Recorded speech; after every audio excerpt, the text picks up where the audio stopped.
किसी ने बड़े कमाल की बात कही है कि वक्त की कीमत तब तक नहीं होती जब तक कि वो तुम्हें तुम्हारी औकात ना दिखा दे, क्योंकि टूटना ही तुम्हें बताता है कि तुम बनने के कितने करीब हो। नमस्कार दोस्तों, कहानी जंक्शन में आपका स्वागत है।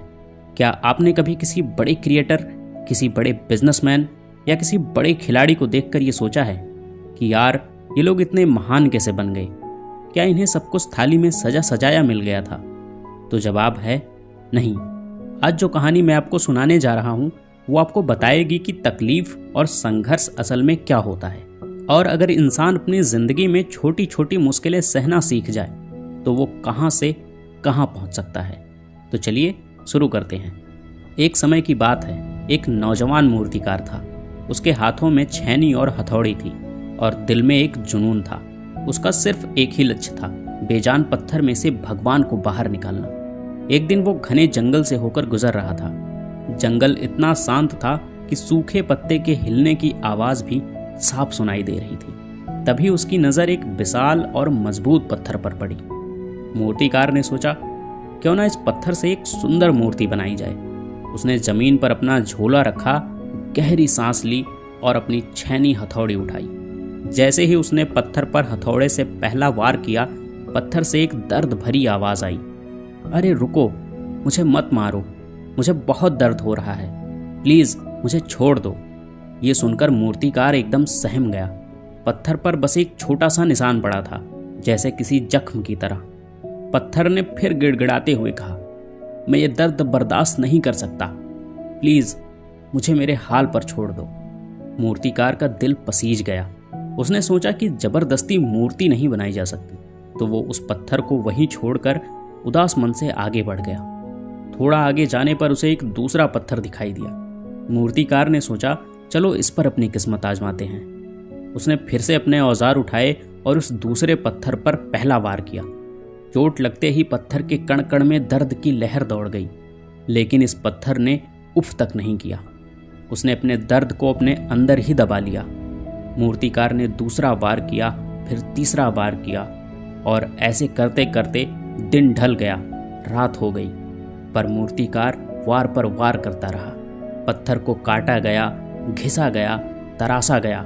उसे बहुत तकलीफ हो रही थी, लेकिन वो चुपचाप सब सहता रहा, क्योंकि वो पत्थर जानता था कि ये दर्द बस कुछ पल का है, लेकिन इसके बाद जो होगा वो सदियों तक याद रखा जाएगा।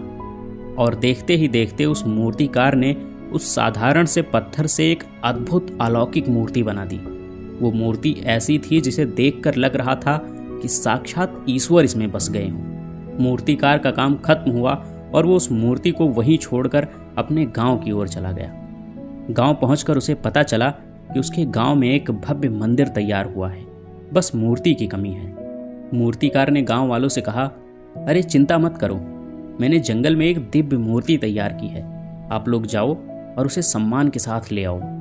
गांव वाले ढोल नगाड़ों के साथ जंगल गए और उस मूर्ति को पूरे हर्षोल्लास के साथ मंदिर ले आए और उसे मंदिर के गर्भगृह में स्थापित कर दिया। तभी गांव के एक आदमी को याद आया, अरे भाई, मूर्ति तो स्थापित हो गई, लेकिन नारियल फोड़ने के लिए भी तो एक पत्थर चाहिए ना।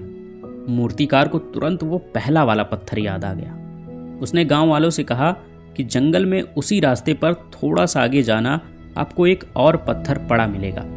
गांव वाले गए और उस पत्थर को, जिसने दर्द सहने से इनकार कर दिया था, उसे खींच कर लाए और मंदिर के दरवाजे पर रख दिया।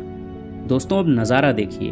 मंदिर के अंदर वाली मूर्ति पर लोग दूध चढ़ा रहे थे, फूलों की माला पहना रहे थे और हाथ जोड़कर पूजा कर रहे थे, और बाहर वाले पत्थर पर लोग जोर जोर से नारियल फोड़ रहे थे। एक रात जब पूरा गांव सो रहा था तो बाहर पड़े पत्थर ने अंदर वाली मूर्ति से एक बात कही। उसने बड़ी मायूसी से कहा, यार तू कितना भाग्यशाली है, तेरी पूजा होती है, तुझे सजाया जाता है, लोग तेरे सामने सिर झुकाते हैं, और मुझ पर हर रोज नारियल फोड़े जाते हैं, मुझे बहुत चोट लगती है यार।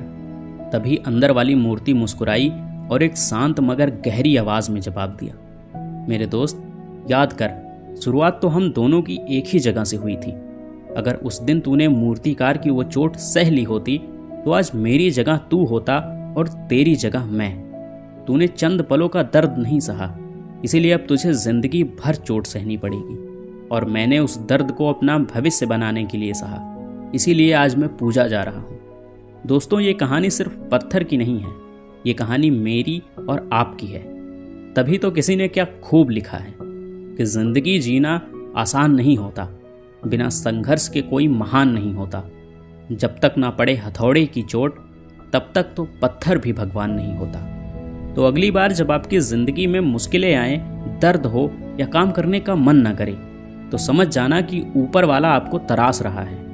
ये दर्द, ये संघर्ष, यही तुम्हें एक साधारण पत्थर से उठाकर पूजनीय भगवान बनाने जा रहे हैं। बस डटे रहो, भागो मत। अगर आपको इस कहानी से थोड़ी सी भी हिम्मत मिली हो तो इसे अपनी ज़िंदगी में उतारना ज़रूर। और हाँ, अगर आप चाहते हैं कि ऐसी ही पावरफुल कहानियाँ मैं आप तक लाता रहूँ तो कहानी जंक्शन को सब्सक्राइब ज़रूर कर लेना और कमेंट में नेवर गिव अप लिख कर जाना। मैं मिलूँगा आपसे अगली वीडियो में, तब तक के लिए जय हिंद।